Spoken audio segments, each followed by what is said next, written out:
Hello students, this is R P Singh. Welcome to this channel learn maths with R P Singh. आज इस video में directorate of education के द्वारा provide कराई गई क्लास 10th मैथमेटिक्स की वर्कशीट नंबर 56 लेते हैं। इसका टॉपिक है सरफेस एरिया एंड वॉल्यूम। ये डिस्कशन है टू स्टूडेंट्स का। I need to wrap the gift for Sumedha's birthday. How do I know how much paper I need to wrap the gift. इनको gift wrap करना है तो उसमें कितना पेपर लगेगा वो किस तरह से हम पता कर सकते हैं। It is so easy, paper required is the same as the surface area of the gift box. ये आसान है, जितना गिफ्ट बॉक्स का सरफेस एरिया होगा उतना ही पेपर लगेगा। So you need to find the surface area in this case. तो इस केस में हम सरफेस एरिया फाइंड करेंगे। ओह युगम, I tell you that there are books in the gift box. Can you tell how many books can be kept in the gift box? तो अगर gift box में books हैं तो हम कैसे पता कर सकते हैं कि उसमें कितनी बुक्स हैं। यस आकृति, I will calculate the volume of the gift box and volume of the book and find out the number of books. तो इसने कहा कि हम गिफ्ट बॉक्स का वॉल्यूम कैलकुलेट करेंगे और एक बुक का वॉल्यूम भी कैलकुलेट करेंगे। उसके बाद बुक्स के वॉल्यूम से गिफ्ट बॉक्स के वॉल्यूम को डिवाइड कर देंगे तो नंबर ऑफ बुक्स आ जाएंगी। तो ये सरफेस एरिया एंड वॉल्यूम को समझने के लिए है। What is the difference between surface area and volume, ये यहाँ पर और गिवन है।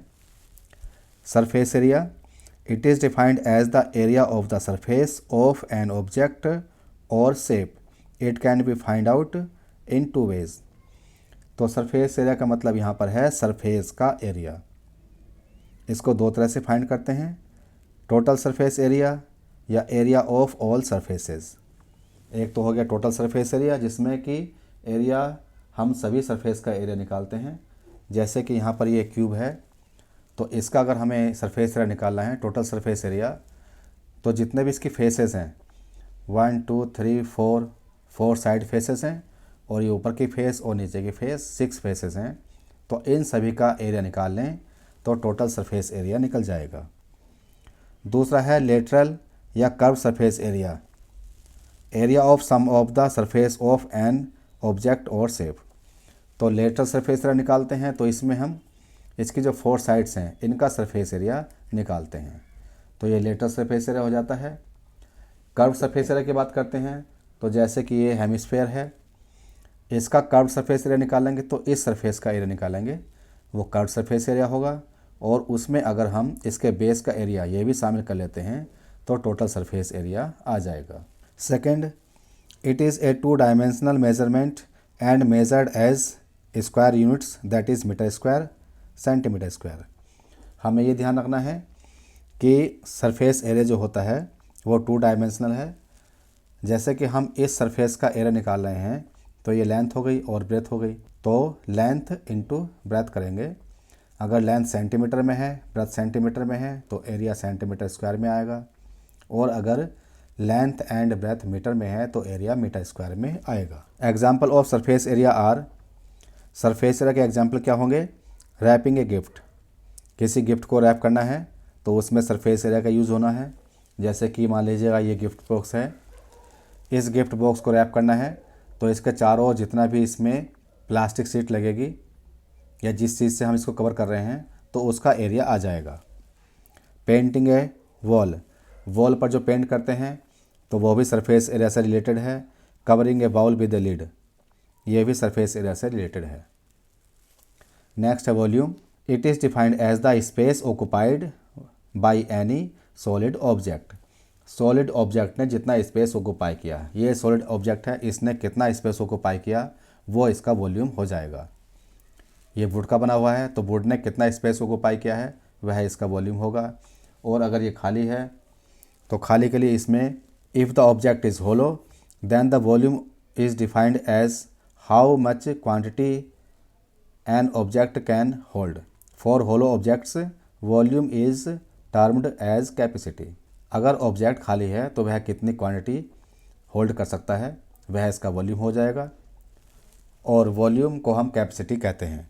जैसा कि मान लीजिएगा ये कैप है, तो इसका वॉल्यूम अगर हमें निकालना है तो इसमें कितना ऑब्जेक्ट आ सकता है, मान लो इसके अंदर पानी भरते हैं तो पानी कितना आ सकता है, वह उसके वॉल्यूम के बराबर होगा और उसको हम कैपेसिटी भी कहते हैं। It is a 3 dimensional measurement and measured as cubic units, that is metre cube और सेंटीमीटर क्यूब।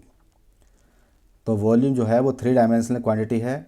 अगर length, breadth and height metre में है तो वॉल्यूम मीटर क्यूब में होगा, सेंटीमीटर में है तो वॉल्यूम सेंटीमीटर क्यूब में होगा। Examples of volume are water in tank, tank के अंदर जो वाटर है वो वॉल्यूम से संबंधित है। मैच बॉक्सेस इन ए पैकेट, पैकेट के अंदर कितनी मैच बॉक्सेस हैं वह भी वॉल्यूम से संबंधित है। सूप इन बाउल, बाउल में कितना सूप है वह भी वॉल्यूम से संबंधित है। जैसे कि यहाँ पर कुछ कंटेनर रखे हुए हैं और इनके अंदर कुछ सामान है तो वह वॉल्यूम से संबंधित है। यहाँ पर कुछ फिगर बनी हुई हैं। नेम ऑफ द सॉलिड, यहाँ फिगर है, यहाँ वॉल्यूम है, यहाँ लेटरल या कर्व सरफेस एरिया उसका फार्मूला है और यहाँ पर टोटल सरफेस एरिया उसका फार्मूला है।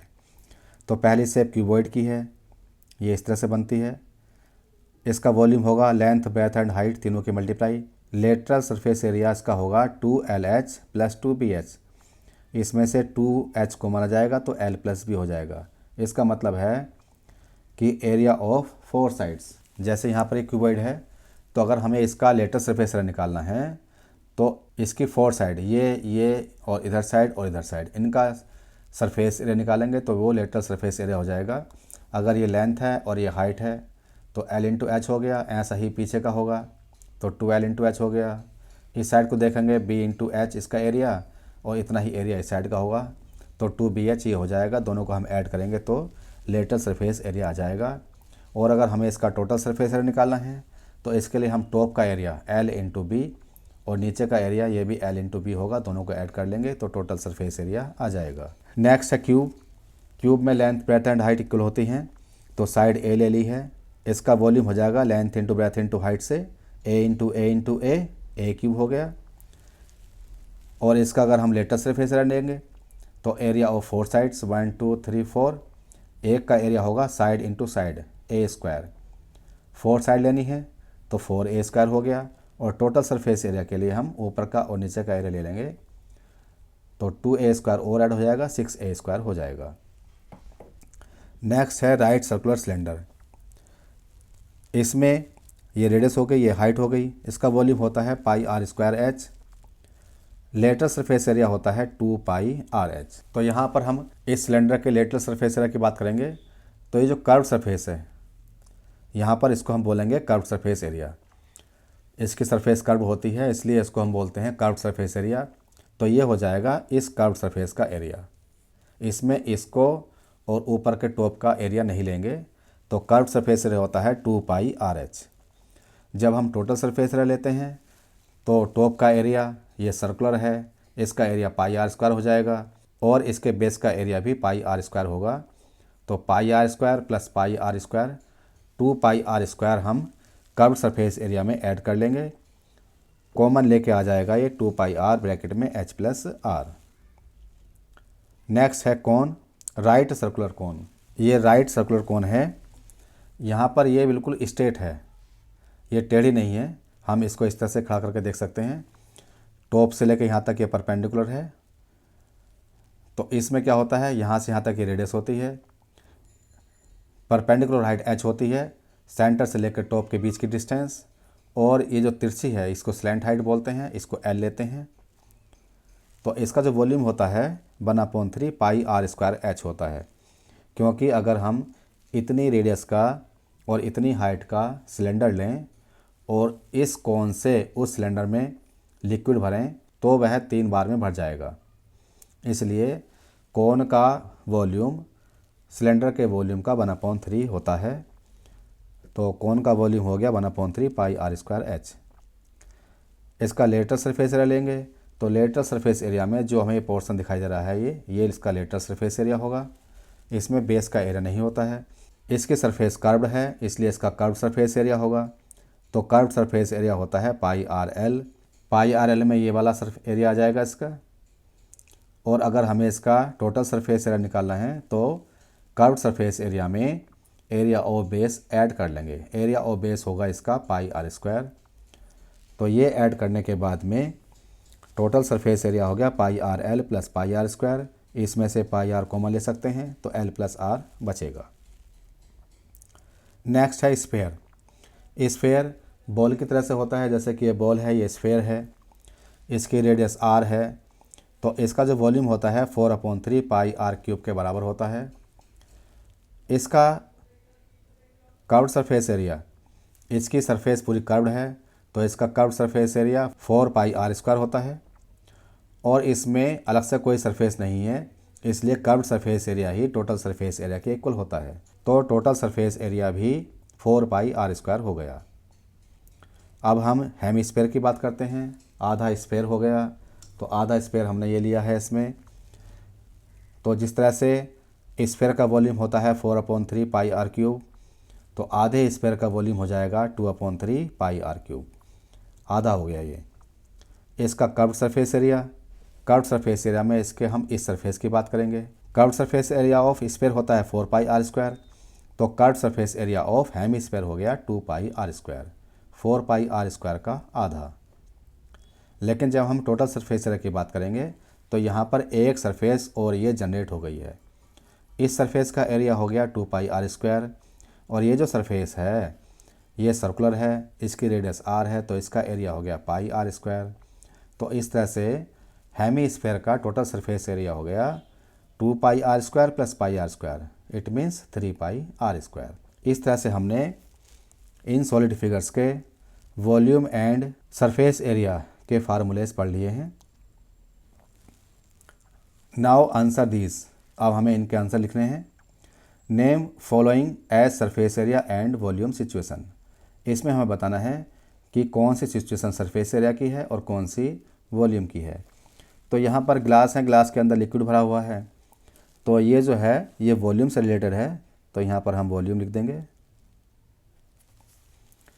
यहाँ पर ये कुछ पेंटिंग वगैरह बना रहा है स्टूडेंट्स, तो पेंटिंग जो बनती है वो सरफेस एरिया पे बनती है, तो इसका मतलब ये सरफेस एरिया से रिलेटेड है। ऐसे यहाँ पर बोर्ड बना हुआ है, बोर्ड से संबंधित कुछ काम हो रहा है, टीचर पढ़ा रहे हैं, तो ये भी सरफेस एरिया से ही रिलेटेड है। यहाँ पर ये टेबल के ऊपर एक सीट रखी हुई है, तो ये भी सरफेस एरिया से संबंधित है। यहाँ पर ये कुछ बॉक्स रखे हुए हैं, तो बॉक्स का मतलब वॉल्यूम से संबंधित है इसका। और यहाँ पर ये कुआं है, वेल है, इसके अंदर पानी भरा हुआ है, तो पानी इसमें भी ये वॉल्यूम से ही संबंधित है। Name the shape of the following object. अब हमें इन ऑब्जेक्ट की शेप बतानी है। फर्स्ट है an open round bowl. Open round bowl होता है, ये हेमिस्फेरिकल शेप का होता है। ए राउंड वेल, जैसा कि ये वेल है तो ये सिलेंड्रिकल शेप का है, तो ये सिलेंडर लिख दिया हमने। एक कॉर्न कॉब, जो मक्का का भुट्टा होता है, वो कोन के शेप का होता है, ये कोन आ जाएगा। A room in the house, room जो होता है वो क्यूबॉइड के शेप का होता है या क्यूब के शेप का होता है, तो हम यहाँ पर क्यूबॉइड लिख सकते हैं। द मून, मून जो होता है वो स्फेयर के शेप का होता है, तो यहाँ पर स्फेयर आ जाएगा। Fill in the blanks. The shape of the face of the cube is, cube के फेस की शेप कैसी होती है। तो जैसा कि हमारे पास यहाँ पर ये क्यूब है और क्यूब की ये फेस हो गया, इसकी शेप किस तरह की है, तो ये साइड है, ये साइड है, दोनों साइड इक्वल लेंथ की हैं, इसका मतलब ये स्क्वायर के शेप की हो गई, तो यहाँ आ जाएगा square. A when folded become a cylinder, किसको फोल्ड करने के बाद सिलेंडर बन जाता है, तो रेक्टेंगुलर शीट को हम फोल्ड करते हैं तो वह सिलेंडर बन जाता है। जैसा कि पेपर है, अगर इसको हम ऐसे करके फोल्ड कर देते हैं तो ये सिलेंडर की शेप में आ जाता है, ये सिलेंडर की शेप में आ गया, इसलिए यहाँ पर आ जाएगा रेक्टेंगल। तो रेक्टेंगल को फोल्ड करने के बाद में सिलेंडर बन जाता है। The base of A right circular cone is, right circular cone का बेस कैसा होता है, तो यहाँ पर हम देख रहे हैं ये राइट सर्कुलर कोन है और इसका बेस सर्कुलर है, तो यहाँ पर सर्कुलर आ जाएगा। तो इस तरह से हमने वर्कशीट पूरी कर ली है। अगर ये वीडियो आपको अच्छी लगी हो तो इसको लाइक करें, शेयर करें, चैनल को सब्सक्राइब करके बेल आइकन प्रेस कर लें, जिससे कि आगे आने वाली वीडियोज़ के नोटिफिकेशंस आपको मिलते रहें। Thanks for watching this video.